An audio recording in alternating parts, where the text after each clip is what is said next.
Hello, welcome. My name is Abdi Goulet. We're gonna talk about in this video leadership. What is leadership? Those of us who are in the professional industry believe that we have great ideas what it means to be a good leader.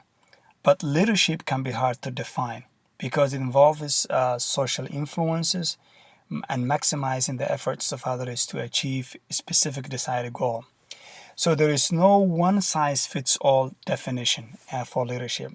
In fact, scholars um, have defined leadership in so many different ways. Um, in traditionally, scholars define leadership based on the attributes of individuals who possess certain qualities of leadership. For example, if the person has a clear sense of mission, if they can provide a vision to their organization and also their team, if they have a motivational skills, creativity and innovation, entrepreneurship skills, communication skills, those attributes are the attributes that they use to look at to define leadership traditionally. But recently, there is a paradigm shift the way we define leadership, and scholars now look at transformational leadership, authentic leadership, ethical leadership. Those are the kind of things that we look at recently. So, in my view, leadership can be defined as a process which encompasses the attributes of the individual, but also includes the followers and some processes in the construct. We could say leadership is the ability to diagnose the environment, adapt available behaviors and resources, communicate effectively, and influence others to achieve desired goal. So in this definition, we have attributes of the individual, which is diagnose the environment, which means you will have a cognitive ability, and adapt, the behaviors and resources. That's a behavioral skill. Communicate effectively, good communication skills, and also influence others because we have the followers here, and it's that we have the followers here, so you can influence your team to achieve a specific goal. This is, I think, a better definition that we could use it. What is management? Which is we know the definition of leadership, but what is management? Is it the same as the leadership or is it different? How far is it different? Is it like a big difference or is it like are they close enough? Management has also different definitions, but I think it's less complex than leadership. We could say management is a process of working with and through people. So you're working with people and you're working through people, and resources. So you're working with resources and through resources to achieve specific organizational goals. That is the leadership. That is the management. And great managers, they have strong interpersonal skills because having that skill will help you to work effectively with people, to work effectively through people, and also work with resources and through resources to achieve a specific organizational goal. Great managers, they have three qualities. They focus on three major areas of their work: planning, organizing, and influencing. They plan their tasks very well. They are good planners. And then they organize tasks in methodically in a good way. Then they influence their employees to achieve specific organizational goals. Now we know the definition of leadership and we know the definition of management. What is the difference between the two? Are they the same or is there a big difference? Sometimes people get confused and they use the two terms as they are the same meaning, as they have the same meaning.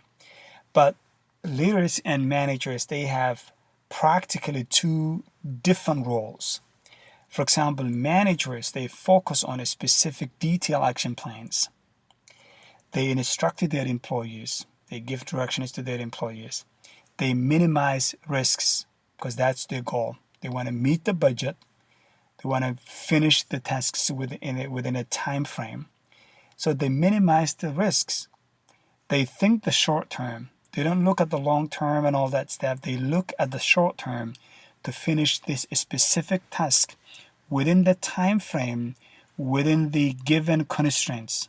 They look at the budget, look at the time frame. They want to look at that and finish that task within that short period of time. They keep an eye on the bottom line of the company. Of course, they're looking at, are we breaking the budget, or are we within the budget? Are we finishing within the timeline? They look at the bottom line. In other words, we could say managers, executors of the plan. So the company has the plan, that's the plan. They execute the plan. This is what the managers do. In contrast, leaders, they focus on the bigger picture. They don't look at the small picture, they look at the bigger picture. They set the directions. They take risks. They don't try to minimize the risks. They take the risk to come up with new things, new ideas. They encourage people to do things. They think of the long term. They don't always focus on the short term. They look at the bigger picture on the long term. They challenge the status quo. That's very important. They don't simply follow the processes and the policies and procedures that the company has. Of course, they have to follow those policies, but they always challenge. If there is a certain rules and regulations or certain things that are in place for the company, they always look at ways to improve those processes and those policies. So they challenge the status quo. They keep an eye on the horizon. They don't look at the short term only. They look at the horizon, what is coming in the future. They predict what's coming in the future. In other words, we could say leaders, they function more as innovators. They innovate things. They are visionaries. They are trust builders. They build the trust among the team and the team, the employees. And they are influencers. They influence people because they have to lead. They influence. They're great influencers as well. So this is the role for leaders, and that's the difference between the two. So what are the attributes of a good leader? What do you think the attributes of a good leader are? Well, there is so many attributes for a good leader, but the first one is cognitive attribute, which means being able to think creatively to diagnose the environment. So you should have the cognitive ability to diagnose the environment, identify the problem, and invent solutions. The second attribute is behavioral skills, which means able to adapt the behaviors and resources available for you as a leader to solve problems and execute plans. So you should be able to adapt within the behaviors and also the resources available for you to solve those problems and execute plans. Personality is another good attribute. In fact, it's one of the best attributes, meaning that personality means that displays extraversion and emotionally stable traits. That is what the personality is. One of the personalities, you should be likable as a leader. If you are a good leader, you should have a great personality where people like you, and you should be able to attract your employees and your people. So having a good personality, outgoing personality, and you should be emotionally stable so you can attract people, and then the people will follow your leadership. Social capacities. You should have a social capacity. You should be a self-monitoring ability. You should have that one. And you should be you should have emotional intelligence. These are two great qualities for a good leader. Okay. And lastly, problem solving skills. Of course, that is also a great skill for a good manager, for a good leader. You should be the good leader should have metacognition to invent solutions. That's the key word. The key word is invent solutions.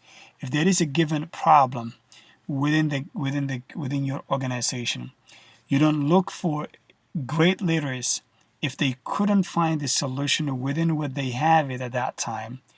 They invent solutions. So they come up with a new solution. Okay, if there is no way to solve at that time and it's not something that happened before and there is a solution in place, they invent solutions. So great leaders, they are good problem solvers, but they invented solutions. They invent solutions. Okay. What are the characteristics of thought leadership?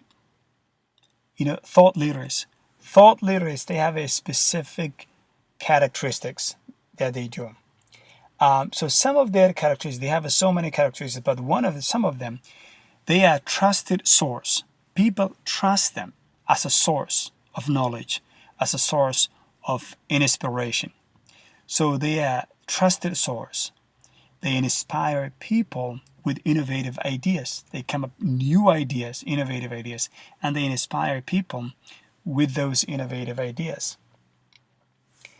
Secondly, they turn ideas into reality. They don't simply have ideas, they bring in ideas only, but they help people to turn ideas into reality.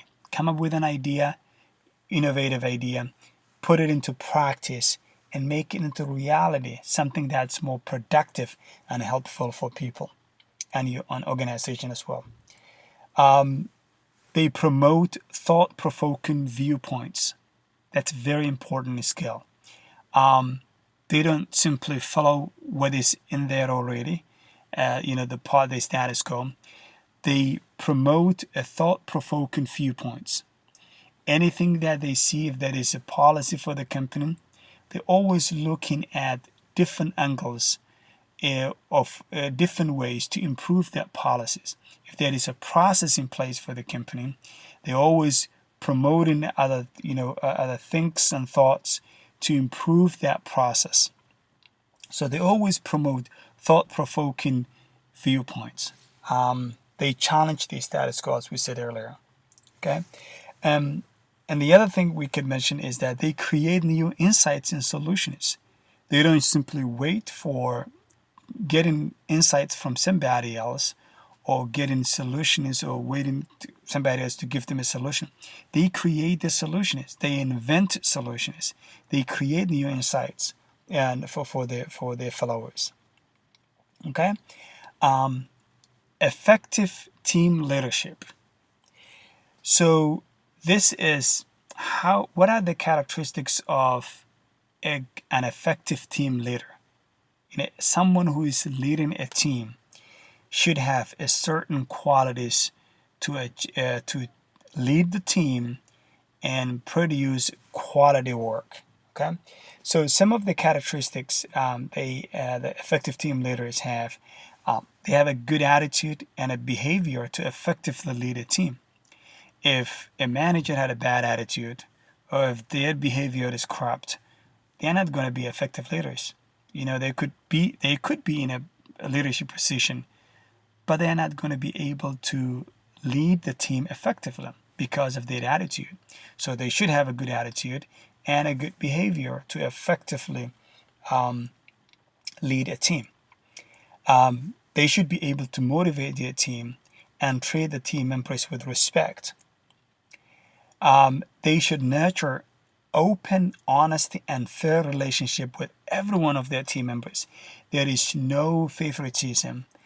They treat everybody with equal, honesty, and open relationship.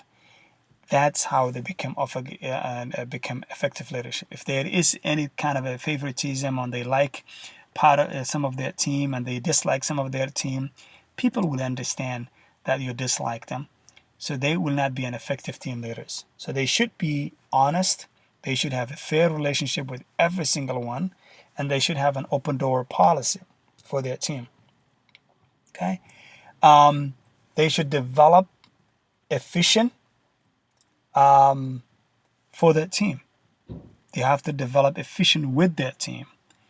And when you're developing efficient, they consulted with their team. So they had consultants. They consulted with their team. They don't simply come up with something and impose, those efficiencies to their team. They consulted with them. Okay. They make decisions with the input of their team, from their team. So when they're making a decision, they look for the input from their team. The team will feel like they are inclusive into the process at that time. They communicate effectively with their team members. Okay, and lastly, they create opportunity for growth. If you are a team leader and you are not showing your team how they can grow and they go to the next level, you are not leading effectively. So the effective team leaders, they create an opportunity for their team, an opportunity to grow, go to the next level, whether it is within the same department or whether it's a different department. They create that path and that opportunity for their team. Okay? Effective virtual leadership.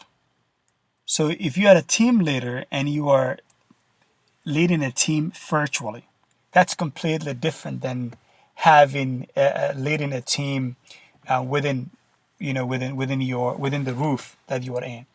So effective team leadership, with effective virtual leadership, that is completely different than the other one.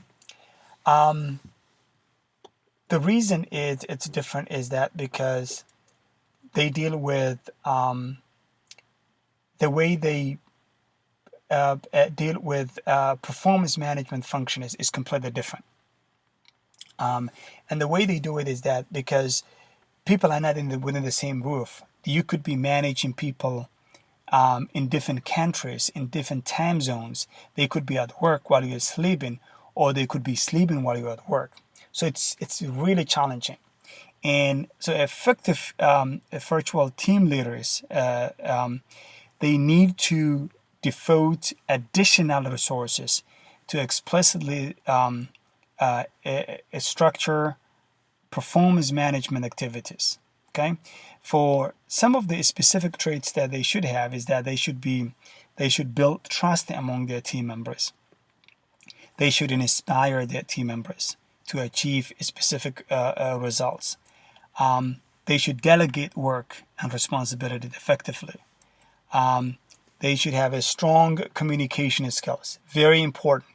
Strong communication skills and project management skills, because you're managing people from who live in different countries and different time zones. So a strong communication skills is very important. Provide coaching and feedback to others on a regular basis. This is very important, and the reason it's so important is that when you are managing people within your company, within the same roof, under the same roof, you can observe behaviors and you can have a casual conversation to correct that behavior because you just observed it. But when someone you are supervising lives in a different country, and sometimes the time zone there's a big difference, there is no way that you can observe their behaviors. So the only way you can correct them is to find a way to give them a constant feedback and constant coaching on a regular basis. Okay, and you should also be able appropriately consult and engage others when making decisions. So when you're making a decision, you have to consult with them. Okay, that consultation gives them to buy into your processes and to buy into your leadership, and they will treat the company and the work as their own, and they will take that responsibility. And lastly, you have to hold them accountable. And if you see, if they live in a different time zone, if somebody is not performing well, hold them accountable so that they will see that there is an expectation and everybody has to work work and deliver their deliverables. Okay. Well, thank you so much. That was a short video, and see you next time. Bye bye.